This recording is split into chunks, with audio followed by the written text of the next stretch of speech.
Welcome to the Cheating Wife Stories channel. Carlton Bright's shoulders sagged as he pulled into the driveway of his modest suburban home. The setting sun cast long shadows across the neatly trimmed lawn, a stark contrast to the dark clouds of corruption he battled all day. At 38, the environmental engineer felt decades older, worn down by the constant fight against global tech's attempts to bypass regulations for their dam project. He stepped inside, greeted by silence. Victoria's car was in the driveway, but there was no sign of his wife. The house was a mess, as usual. Dishes piled in the sink, toys scattered across the living room floor. Carlton sighed, resigned to another evening of cleaning up after his family. He started in the kitchen, scrubbing dishes with more force than necessary as he replayed the day's arguments in his mind. By the time he reached the upstairs bathroom, his frustration had simmered down to a dull ache. He emptied the small trash can mechanically, barely registering the contents until a flash of white plastic caught his eye. Carlton froze, the half-filled garbage bag slipping from his fingers. Nestled among crumpled tissues and empty toothpaste tubes lay a pregnancy test. Positive. His mind raced, thoughts crashing into each other like waves in a storm. It had been 5 years since his vasectomy, a decision he and Victoria had made together after the twins were born. They'd agreed their family was complete with Emma and Olivia, now 7 years old. Carlton's hands shook as he picked up the test, studying it as if it might suddenly change its result. He took a deep breath, trying to calm the rising panic in his chest. There had to be a logical explanation. He found Victoria in the living room, sprawled on the couch, her attention fixed on her phone. She didn't even look up as he entered. "Vic," Carlton said, his voice strained. "I found something in the bathroom trash." Victoria's eyes flicked up briefly, then returned to her screen. "Amen."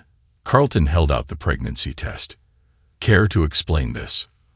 For a split second, something like alarm flashed across Victoria's face, but it vanished so quickly, Carlton wasn't sure he'd seen it at all. She shrugged, her tone dismissive.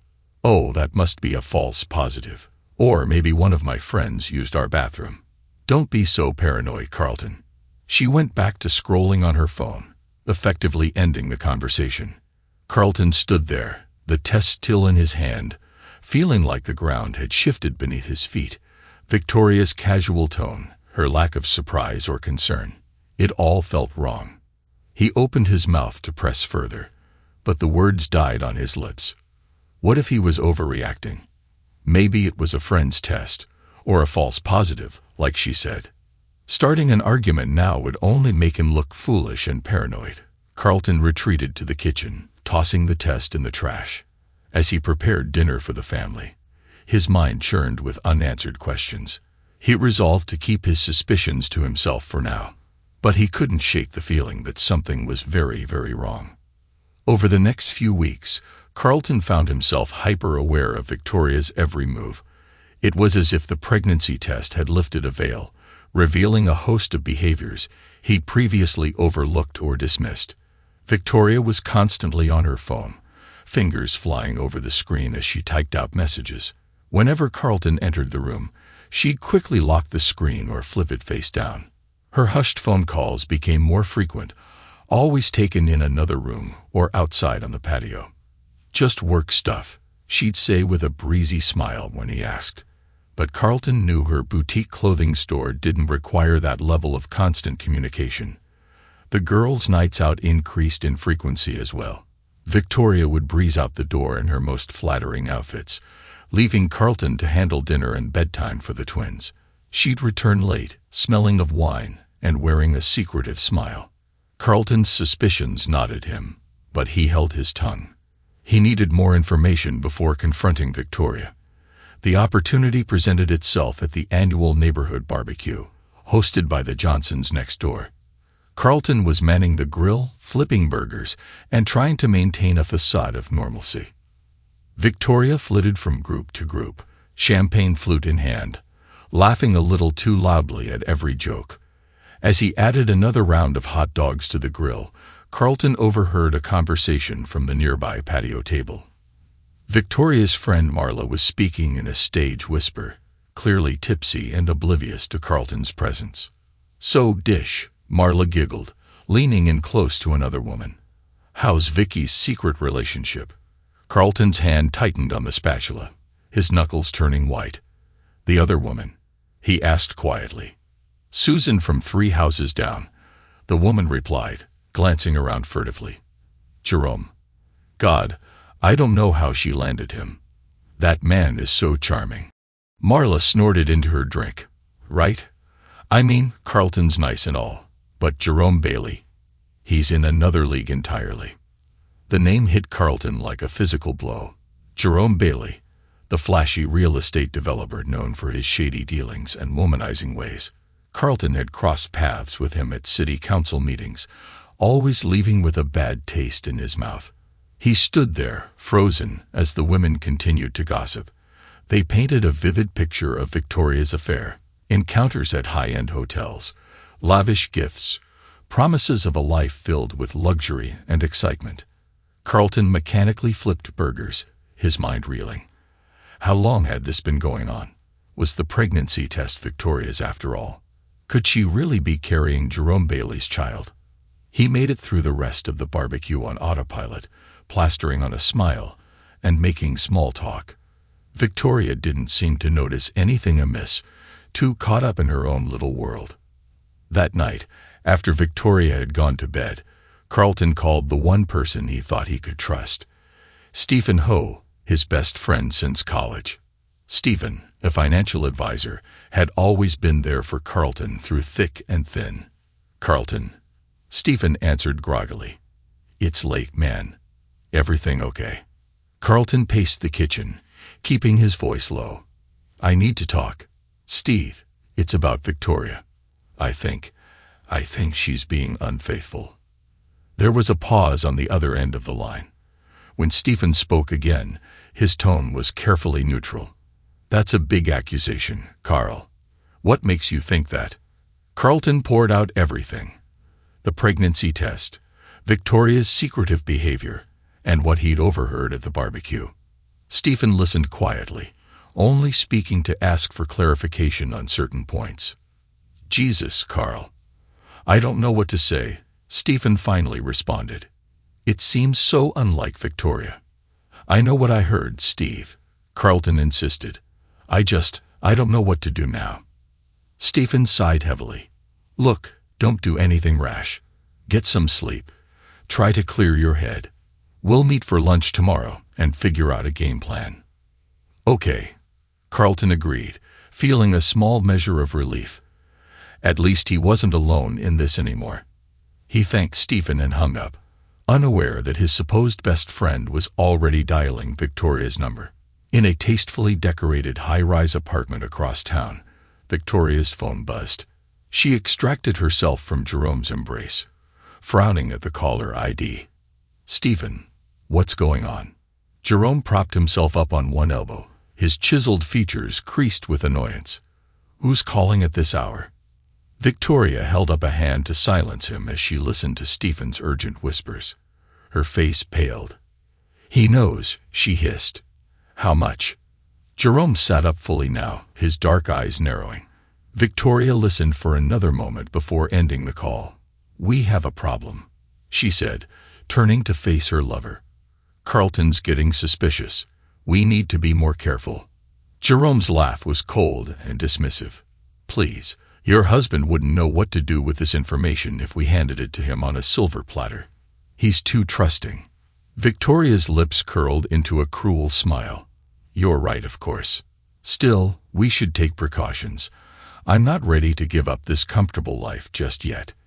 As they fell back into bed, plotting and scheming, Carlton tossed and turned in his empty bed across town. Blissfully unaware that his closest friend had just betrayed him, he clung to the small comfort that he at least had Stephen in his corner. The following week found Carlton buried in work, desperately trying to gather evidence against Global Tech's illegal activities. The corrupt corporation was pushing hard to bypass environmental regulations for a massive new development, one that would devastate the local ecosystem. Carlton sat at his desk, surrounded by stacks of reports and environmental impact studies. His eyes burned from staring at his computer screen, combing through data for any inconsistencies or red flags. He barely registered the knock on his office door, burning the midnight oil again. Bright. Carlton looked up to see his colleague, Diane, leaning against the doorframe. Her expression was a mix of concern and admiration. "Someone has to," Carlton replied, rubbing his eyes. "Global tech isn't going to expose itself." Diane stepped into the office, lowering her voice. "Be careful, Carlton. I've heard rumors that they're not above playing dirty to get what they want." Carlton's jaw tightened. "I'm counting on it.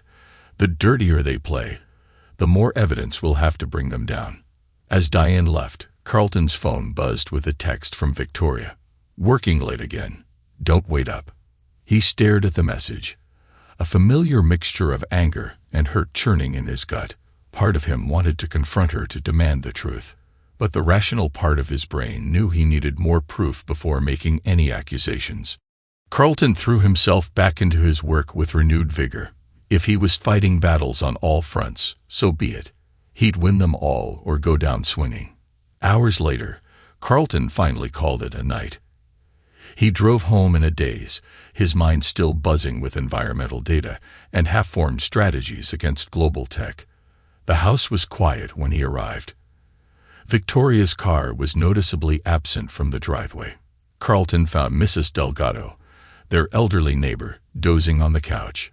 She often watched the twins when both Carlton and Victoria worked late. "Mr. Bright," she said, startling awake. "I'm sorry, I must have dozed off." Carlton forced a smile. "No worries, Mrs. D. I appreciate you staying so late. How were the girls?" "Oh, they were angels as always," Mrs. Delgado replied, gathering her things. "They were so excited to tell me about their day, especially about the nice man who sometimes picks them up from school when their mommy is busy." Carlton froze his hand halfway to his wallet to pay Mrs. Delgado. "I'm sorry, what man?" Mrs. Delgado looked confused. "The one they call their fun uncle. Tall fellow, very handsome, drives a fancy red sports car." The description matched Jerome Bailey perfectly. Carlton felt a surge of rage, so powerful it made his vision blur for a moment. He took a deep breath, not wanting to alarm Mrs. Delgado or, worse, have her mention his reaction to Victoria. Yes, Carlton managed, his voice strained. "Their mother's friend. Thank you for reminding me." After Mrs. Delgado left, Carlton went to check on the twins. Emma and Olivia were sound asleep, their matching blonde curls spread across their pillows. Looking at their innocent faces, Carlton felt a fresh wave of anger at Victoria's betrayal. It wasn't just him she was hurting. It was their entire family. He sat on the edge of Emma's bed, gently stroking her hair. "Daddy's going to fix this," he whispered. "I promise." Returning to the living room, Carlton poured himself 2 fingers of whiskey and sank onto the couch. He pulled out his phone, staring at Victoria's last text message. His thumb hovered over the call button for a long moment before he tossed the phone aside and sighed. No, he wouldn't confront her. Not yet. Victoria and Jerome thought they were so clever, so above it all. They had no idea what was coming. Carlton downed his whiskey in one burning gulp. He'd play the oblivious, trusting husband for now. Let them think they were getting away with it. But behind the scenes, he'd be planning, gathering evidence, preparing for the day when he'd bring their whole world crashing down around them. As he poured another drink, Carlton allowed himself a small smile. They thought him weak, too trusting. By the time he was done, they'd realized just how wrong they were. The dining room was awash in soft candlelight, creating an illusion of warmth that belied the tension simmering beneath the surface. Carlton sat at the head of the table, his face a mask of neutrality as he watched Victoria fuss over the place settings. "I wanted tonight to be special," Victoria chirped, her voice syrupy sweet. "We so rarely have time for a proper family dinner these days." Carlton nodded, saying nothing. He sensed something was coming from the moment Victoria had insisted on this elaborate meal. His suspicions were confirmed when she clinked her glass, calling for attention.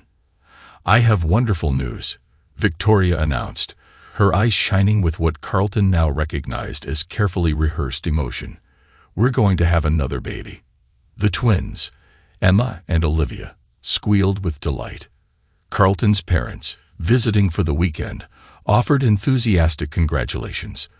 Through it all, Carlton maintained his composure, playing the part of the surprised and elated husband to perfection. "That's fantastic news, darling," he said, raising his glass in a toast. If anyone noticed the lack of warmth in his eyes, they didn't mention it. As the meal progressed, Carlton observed Victoria with a detached fascination. She was putting on quite a show, gushing about baby names and nursery colors. He almost admired her acting skills, if not for the rage simmering just beneath his calm exterior. Later that night, after the girls were in bed and his parents had retired to the guest room, Carlton retreated to his office. He pulled out a leather-bound notebook from a hidden compartment in his desk drawer. Inside were meticulous notes detailing Victoria's comings and goings, snippets of overheard phone conversations, and other suspicious behavior.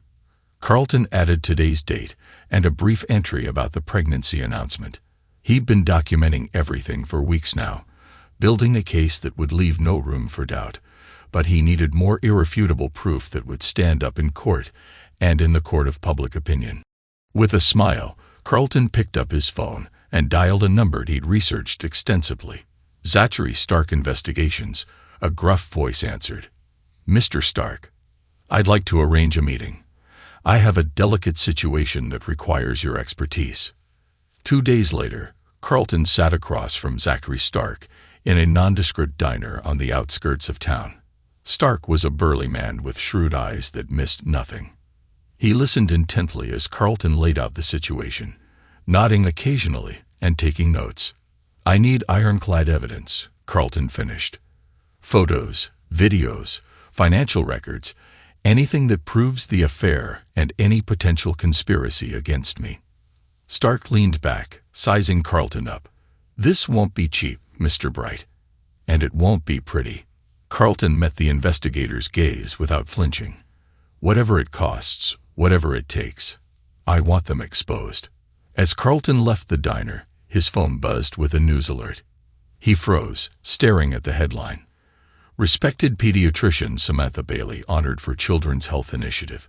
The accompanying photo showed an elegant woman with kind eyes accepting an award. Carlton's mind raced. Samantha Bailey, Jerome's wife. Another innocent caught in the crossfire of Victoria and Jerome's selfish actions. For a moment, Carlton hesitated. Was he going too far? But then he remembered the look on Victoria's face as she announced her pregnancy, the casual way she'd involved their children in her deception. That evening, using a public computer at the library and a disposable email address, Carlton composed a message to Samantha Bailey. It was brief, providing just enough information to raise suspicions without revealing his identity. He attached a photo Stark had already provided: Jerome and Victoria entering a high-end hotel together. As he hit send, Carlton felt a satisfaction. Let them all face the consequences of their actions. He was done being the oblivious, trusting husband. It was time for the architect of vengeance to begin his work. Weeks passed, and Carlton's web of intelligence grew ever wider. Zachary Stark proved to be worth every penny, providing a steady stream of damning evidence against Victoria and Jerome. But it was Carlton's own investigation that uncovered the most shocking betrayal of all. As Victoria's baby shower approached, planned with nauseating enthusiasm by her sycophantic friend Kimberly, Carlton found himself reviewing some troubling discrepancies in his financial records. Something wasn't adding up, and the trail led straight to his supposed best friend, Stephen Ho.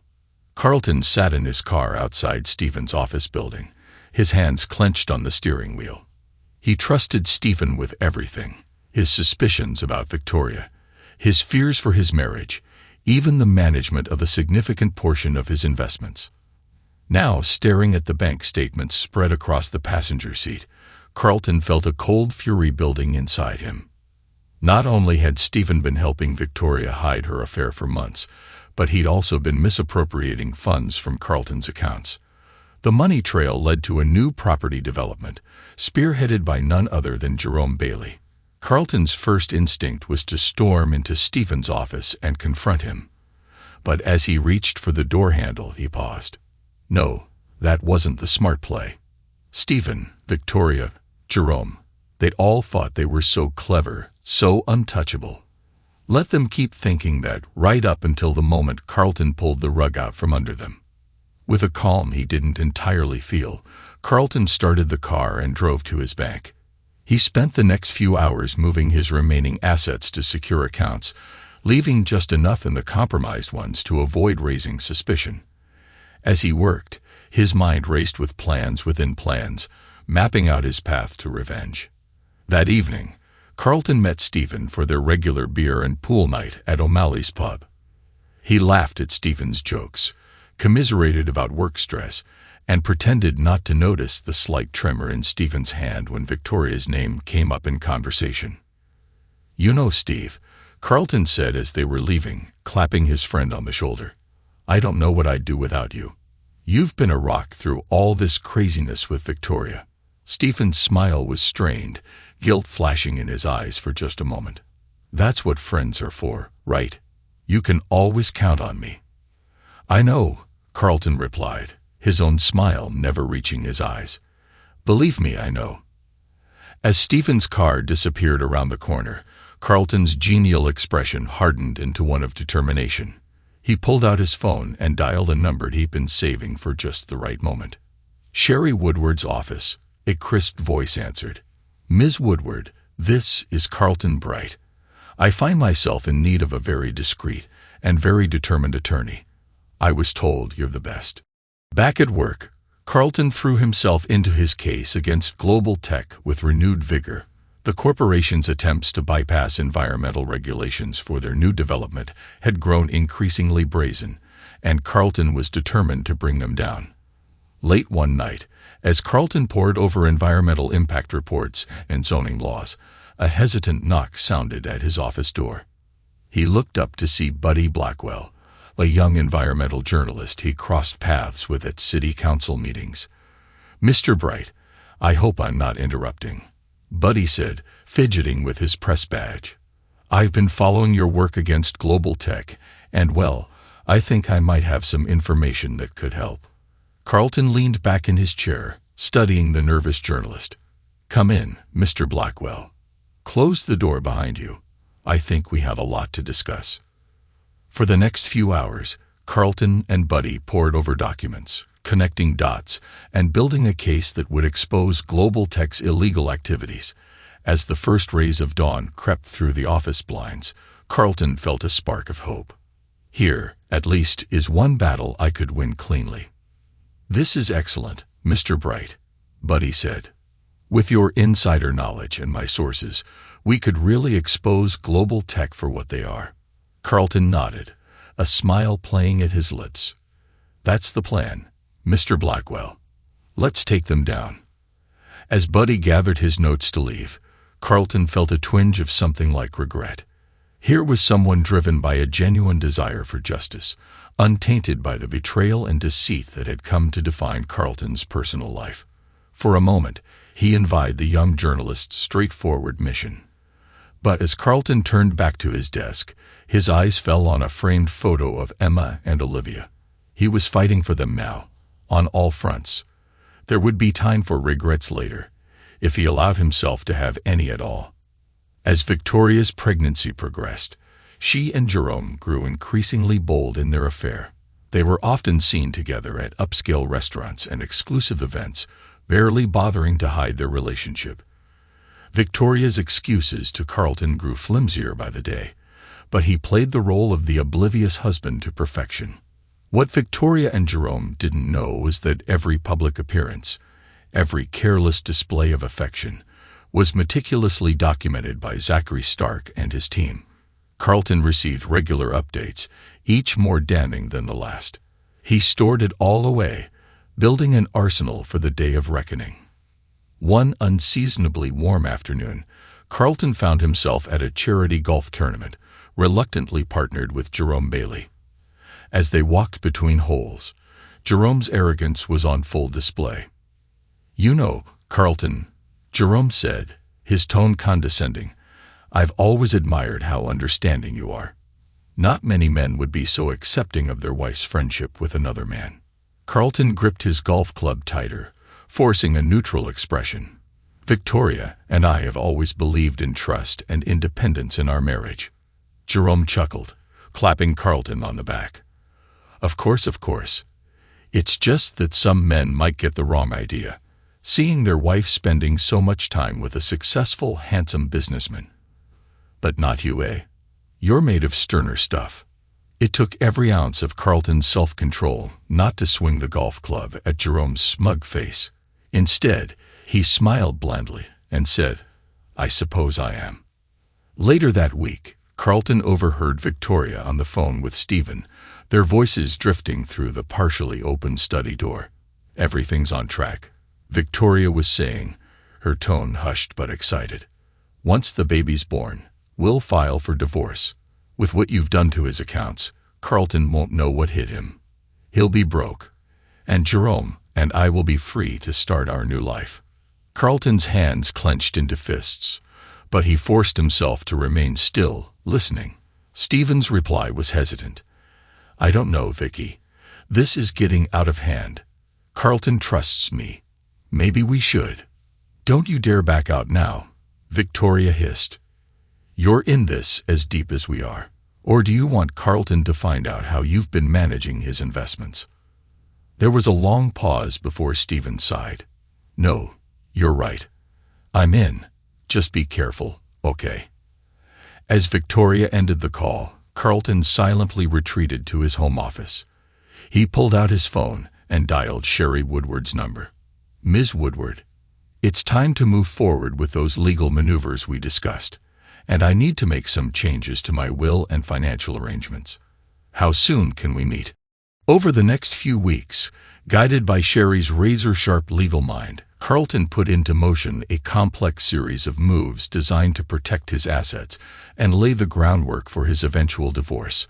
Accounts were shifted, trusts were established for the twins, and ironclad prenuptial agreements were unearthed and reinforced. All the while, Victoria, Jerome, and Stephen continued their plotting, blissfully unaware that Carlton was always 2 steps ahead. But it wasn't just his finances that Carlton was working to protect.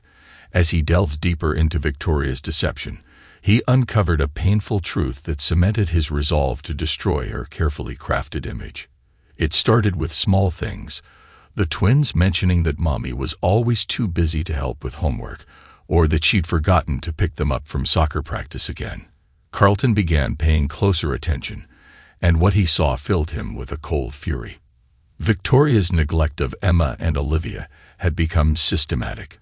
She prioritized her affair and her social life over their well-being, manipulating the girls emotionally to keep them quiet about her absences and mistakes. One evening, Carlton found Emma crying in her room. When he asked what was wrong, her answer broke his heart. "Mommy said if I told you she forgot my recital, you'd get mad and leave us." Emma sobbed. "I don't want you to leave, Daddy." Carlton gathered his daughter in his arms, smoothing her hair as she cried. "I'm not going anywhere, sweetheart. I promise." As he comforted Emma, Carlton's mind was racing. He'd known Victoria was selfish, but this level of emotional manipulation of their children was unforgivable. That night, after the girls were asleep, Carlton added a new section to his evidence file. This wasn't just about exposing an affair anymore. It was about protecting Emma and Olivia from a mother who saw them as little more than props in her perfect life narrative.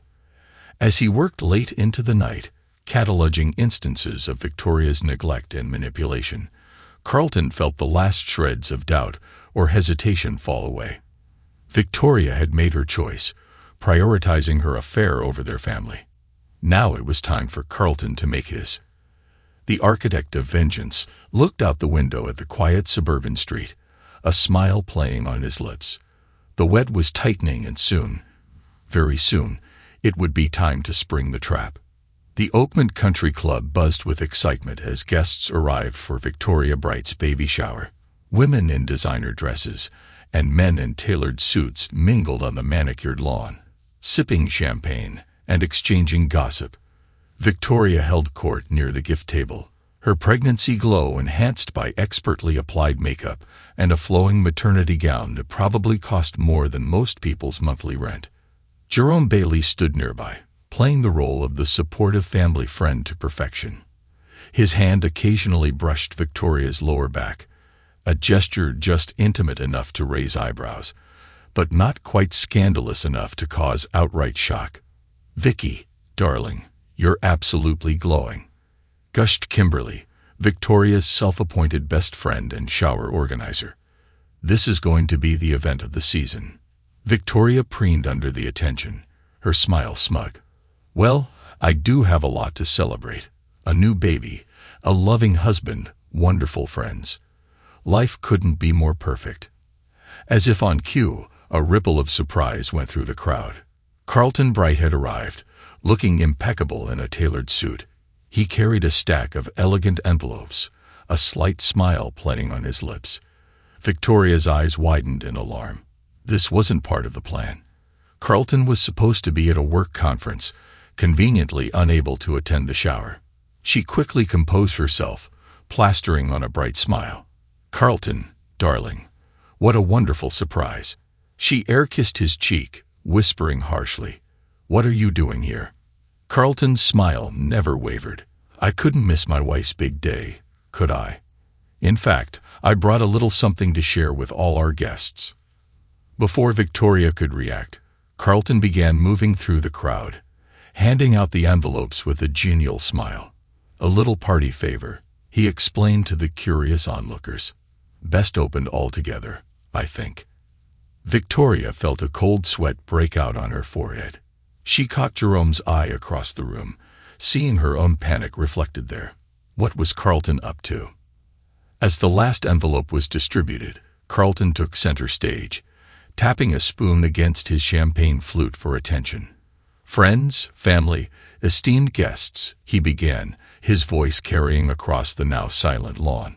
"We're here to celebrate new life, new beginnings, but before we do, I think it's time for some truths to come to light. Why don't we all open our envelopes together?" The sound of tearing paper filled the air, followed by gasps of shock and murmurs of disbelief. Victoria felt the blood drain from her face as she saw what Carlton had distributed. Photos of her and Jerome in compromising positions, printouts of incriminating text messages, financial records showing Stephen's misappropriation and her own complicity. But the final blow came in the form of two official-looking documents. DNA test results proving Carlton wasn't the father of Victoria's unborn child, and a paternity test identifying Jerome as the real father. The crowd erupted into chaos. Victoria stumbled back, her carefully constructed world crumbling around her. Jerome pushed through the crowd, his face a mask of fury. "You scoundrel!" he snarled at Carlton. Carlton's laugh cut him off. "No right. To expose your affair with my wife. To reveal how you plan to trick me into raising your child. Oh, I think I had every right, Jerome." He pulled out his phone, tapping the screen. Suddenly, Victoria and Jerome's voices filled the air, discussing their plans in explicit detail. Victoria felt a wave rise in her throat as she heard herself laugh about how easy it would be to fool Carlton. A commotion near the back of the crowd drew everyone's attention. Samantha Bailey, Jerome's wife, had arrived just in time to hear the damning recording. Her face was a study in shock and fury as she stormed towards her husband. "You traitor," she hissed, the crack of her palm against Jerome's cheek echoing across the suddenly silent gathering. Without another word, Samantha spun on her heel and strode away, leaving a stunned Jerome in her wake. Victoria, her face ashen, tried one last desperate gambit. "Carlton, please," she pleaded, reaching for him. "We can talk about this. There's an explanation." Carlton stepped back, his eyes cold. "Save it, Victoria. The time for talking is long past. I hope you and Jerome will be very happy together." You deserve each other." As Carlton walked away, head held high, Victoria collapsed into a nearby chair. She looked around at the faces of her friends and family, seeing only shock, disapproval, and in some cases, vindictive glee at her downfall. In that moment, Victoria Bright realized that her carefully crafted life of luxury and deception had just gone up in flames. The weeks following the baby shower debacle were a whirlwind of damage control for Victoria and Jerome. They huddled with high-priced lawyers and crisis management teams, desperately trying to salvage what remained of their reputations. "We need to get ahead of this," Jerome insisted, pacing Victoria's living room. "Paint Carlton as the villain. Say he was unfaithful. Make people sympathize with us." Victoria nodded, her eyes red-rimmed but calculating. "I can play the victim. Say I was afraid to leave him, that you were my savior." But Carlton was always one step ahead. As Victoria and Jerome's accusations hit the media, Carlton calmly released a series of videos. They showed Victoria's repeated neglect of Emma and Olivia, canceling plans with the girls to meet Jerome, forgetting school events, and manipulating the twins to keep quiet about her absences and mistakes. Even more damning were the clips of Jerome, clearly intoxicated, boasting about how easy it was to manipulate Carlton. "The guys at Chump," Jerome slurred in one video, filmed covertly at a bar, "think he's so smart with his environmental crusades. Meanwhile, I'm involved with his wife and spending his money. It's almost too easy."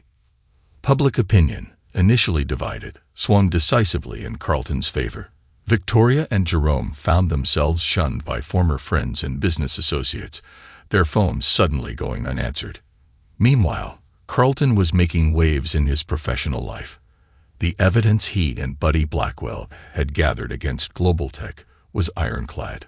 Carlton's testimony before a grand jury was powerful and convincing, laying bare the corporation's illegal activities and disregard for environmental regulations. As Carlton left the courthouse after his final day of testimony, he was mobbed by reporters. "Mr. Bright, how does it feel to bring down one of the biggest corporate polluters in the state?" Carlton's response was measured but forceful. "This isn't about personal satisfaction. It's about protecting our environment and holding corporations accountable. Global Tech thought they were above the law. Today, we proved them wrong." The headlines the next day were glowing. "Environmental hero brings down corporate giant." Carlton's whistleblowing had earned him national recognition, with environmental groups hailing him as a champion of corporate accountability. This positive press, combined with the evidence of Victoria's infidelity and Jerome's boasts, turned public opinion firmly in Carlton's favor. Social media was flooded with messages of support for Carlton and condemnation for Victoria and Jerome. But Carlton wasn't done yet. While the public drama played out, he had been quietly working with authorities, providing evidence of Stephen's misappropriation. The betrayal of his oldest friends still stung, but Carlton's desire for justice outweighed any lingering sentiment. It all came to a head on a rainy Tuesday morning. Stephen Ho, looking haggard and terrified, was led out of his home in handcuffs.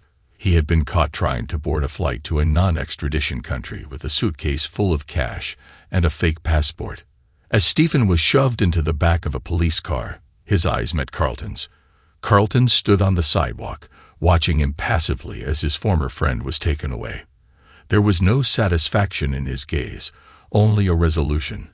Another piece of the puzzle had fallen into place. The news of Stephen's arrest sent shockwaves through their social circle.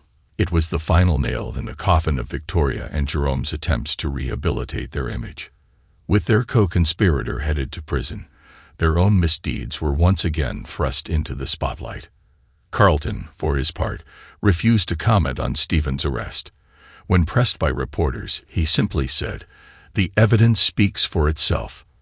I trust our justice system to handle the matter appropriately." As the dust began to settle, Carlton turned his focus to the future. He had protected his reputation, exposed the truth, and set the stage for justice to be served. Now it was time to rebuild his life and create a better future for his daughters. The law offices of Sherry Woodward were a study in understated elegance. Carlton sat across from his attorney, reviewing the final draft of the divorce papers.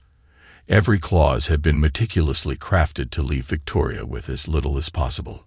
"Are you positive about this, Carlton?" Sherry asked, her sharp eyes studying her client. "It's an aggressive strategy. The courts might see it as punitive," she replied. Carlton's smile was cold. "After everything that's come to light, I think the courts will understand. Besides, Victoria's own actions have turned public opinion against her. No judge wants to be seen as sympathetic to someone who manipulated her own children." Sherry nodded, a hint of admiration in her eyes. "Very well. I'll have these served to Victoria immediately." Across town, Victoria sat in the living room of the house she had once shared with Carlton. The room was eerily empty. Most of the furniture and decor were already gone. She jumped at the sound of the doorbell, her heart racing as she opened the door to find a stone-faced process server. "Victoria Bright, you've been served." Victoria's hands shook as she opened the envelope. As she read through the divorce terms, her face drained of color. Carlton was leaving her with nothing. No alimony, no share in their assets, not even her car. The only thing she would retain was the clothes on her back and the unborn child she carried. "He can't do this," she shrieked, causing the process server to take a step back. "I'll fight it." Her tirade was cut short as she noticed a moving truck pulling up to the house. A team of movers began efficiently loading the remaining furniture in boxes. "What's going on?" Victoria demanded, storming out onto the front lawn. "Stop. This is my home." A calm voice behind her made her spin around. "Not anymore." Carlton stood there, his expression impassive. "The house has been sold.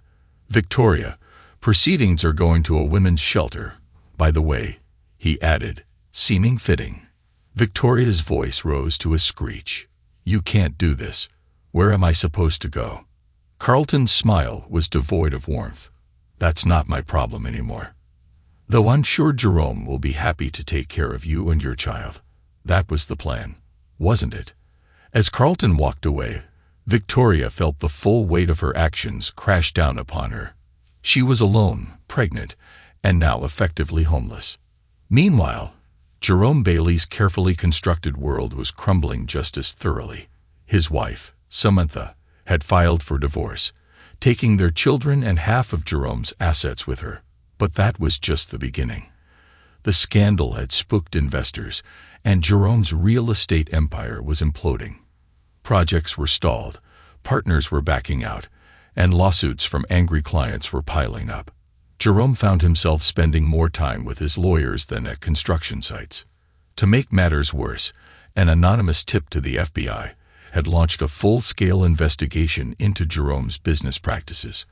As federal agents combed through his records, Jerome realized that his shady dealings were about to catch up with him in a big way. Victoria and Jerome, once the toast of their social circle, now found themselves pariahs. Former friends crossed the street to avoid them. Invitations dried up. Whispers and pointed fingers followed them everywhere they went. Finally, unable to bear the constant scrutiny and judgment, they made the decision to leave town, their carefully constructed lives in shambles. Carlton, on the other hand, was thriving. The family court, presented with overwhelming evidence of Victoria's infidelity and emotional manipulation of the children, had granted him full custody of Emma and Olivia. The girls, initially shaken by the upheaval, were flourishing under their father's care. Carlton's professional life was equally successful. He used his newfound fame and respect to start a foundation supporting environmental causes and helping children affected by parental infidelity. The Bright Future Foundation quickly gained national attention, with Carlton's personal story lending weight and credibility to its mission. As for Carlton himself, he had relocated with his daughters to a beautiful, eco-friendly home on the coast. The sound of waves crashing against the shore served as a constant reminder of the new life they were building together. It was on a sunny afternoon at the beach that Carlton met Marla Rodriguez. She was a marine biologist and single mother, her young son building sandcastles with Emma and Olivia. As they talked, Carlton found himself drawn to Marla's intelligence, kindness, and genuine warmth. For the first time in years, Carlton felt a spark of something he had thought long dead, the possibility of true love and partnership. Marla showed him that loyalty and trust weren't myths. Not everyone had an ulterior motive. As the sun set over the ocean, Carlton watched his daughters playing with Marla and her son. He felt a sense of peace wash over him. The betrayals of his past had made him stronger and wiser. He would never forget the lessons learned, but he was ready to embrace this new chapter of his life. The architect of vengeance had completed his masterwork. Now, it was time for Carlton Bright to build something new, a future filled with love, trust, and the family he deserved. Epilogue. 5 years later, the bustling courthouse in downtown Manhattan hummed with activity as Victoria Bright, now Victoria Callahan, was led away in handcuffs. Her once impeccable appearance was a shadow of its former self. Designer clothes replaced by a drab jumpsuit, perfectly coiffed hair now limp and graying. The judge's words still rang in her ears. 10 years for fraud, misappropriation, and conspiracy. Victoria's fall from grace had been spectacular and complete. After fleeing her old life, she and Jerome had tried to start over in New York City, but their past misdeeds continued to haunt them. Victoria's attempts to launch a new fashion line were met with derision and boycotts. Investors, burned once by the scandal, steered clear. Desperate and running out of options, Victoria and Jerome had turned to increasingly risky ventures. A Ponzi scheme targeting wealthy individuals had seemed like the perfect plan, until it all came crashing down. Now, Victoria faced a decade behind bars, her unborn child long since given up for adoption. Jerome Bailey's fate had been no less dire. His FBI investigation had uncovered a web of corruption that spanned years: money laundering, bribery, and connections to organized crime. The charges had piled up like a house of cards. In the end, Jerome had tried to flee the country, only to be caught in a dramatic airport takedown. Now serving 25 years in a federal penitentiary, Jerome's once charming smile had twisted into a bitter scowl. His fellow inmates, many of them victims of predatory real estate practices, took particular pleasure in reminding Jerome of his new lowly status. Back in their old hometown, life had moved on. Stephen Ho, released after serving 3 years for misappropriation, scraped by working as a night janitor at the same country club where he had once been a valued member. His financial acumen was now limited to stretching his meager paycheck to cover rent on a dingy studio apartment. Samantha Bailey, Jerome's ex-wife, had found unexpected strength in the aftermath of the scandal. Using her share of the divorce settlement, she had opened a pediatric clinic serving underprivileged communities. Her work brought her a sense of purpose and fulfillment she had never known in her marriage to Jerome. Buddy Blackwell's expose on global tech had catapulted him to journalistic stardom. Now a respected environmental correspondent for a major news network, Buddy often collaborated with Carlton's foundation on hard-hitting investigative pieces. And what of Carlton Bright, the architect of this grand revenge? The years had been kind to him. Lines of experience etched around eyes that now sparkled with contentment rather than simmering rage. The Bright Future Foundation had grown into a powerhouse nonprofit, its dual mission of environmental protection and supporting children of broken homes earning accolades nationwide. Carlton's office walls were lined with awards and commendations, but he took the most pride in the letters from families his organization had helped. Emma and Olivia, now teenagers, had blossomed under their father's care. The trauma of their early years had faded, replaced by the security of knowing they were truly loved and supported. Both girls showed a passion for environmental science, often joining their father on foundation projects during school breaks. Carlton's personal life had flourished as well. His relationship with Marla Rodriguez had deepened over the years, built on a foundation of trust, respect, and shared values. They had married in a small ceremony on the beach 2 years ago, their children serving as attendants. Their blended family lived in harmony in the eco-friendly coastal home, which had been expanded to accommodate everyone comfortably. Marla's marine biology work complemented Carlton's environmental initiatives, and together they were a formidable force for positive change in their community. On this particular evening, Carlton stood on the deck of their home, watching the sun set over the ocean. Marla joined him, slipping her hand into his. "Penny for your thoughts?" she asked, leaning her head on his shoulder. Carlton smiled, drawing her close. "Just thinking about how far we've come, how different things could have been." Marla nodded, understanding in her eyes. She knew Carlton's full story had helped him work through the lingering pain and anger. "Do you ever regret it? How things ended with Victoria and the others?" Carlton was quiet for a moment, considering. "I regret that it was necessary," he said finally, "but I don't regret protecting myself and the girls. We built something beautiful from the ashes of that betrayal." As if on cue, laughter drifted up from the beach where their children were having an impromptu bonfire. Emma and Olivia were animatedly explaining tide pools to Marla's son, their faces alight with enthusiasm. "We certainly did," Marla agreed, her voice warm. They stood in comfortable silence, watching their family below. Carlton felt a deep sense of peace settle over him. The past couldn't be changed, but it had shaped him into the man he was today, a man who understood the value of true loyalty, the strength found in adversity, and the power of using one's skills for positive change. The architect of vengeance had long since laid down his tools. In their place, Carlton Bright had become an architect of hope, building a legacy that would far outlast the echoes of past betrayals. As the stars began to twinkle overhead, Carlton and Marla joined their children on the beach. Tomorrow would bring new challenges, new opportunities to make a difference. But for now, surrounded by the family he had fought so hard to protect, and the love he had once thought lost forever, Carlton was exactly where he was meant to be. The story of the Bright family wasn't one of unending happiness. Life was too complex for that. But it was a story of resilience, of justice served, and of the power of choosing to build a brighter future, no matter how dark the past. And for Carlton, that was a story worth living. Thanks to everyone who took the time to listen to today's stories. If you enjoyed it, please consider liking and subscribing if you haven't already. Feel free to share your thoughts on the events in the comments below. Take care.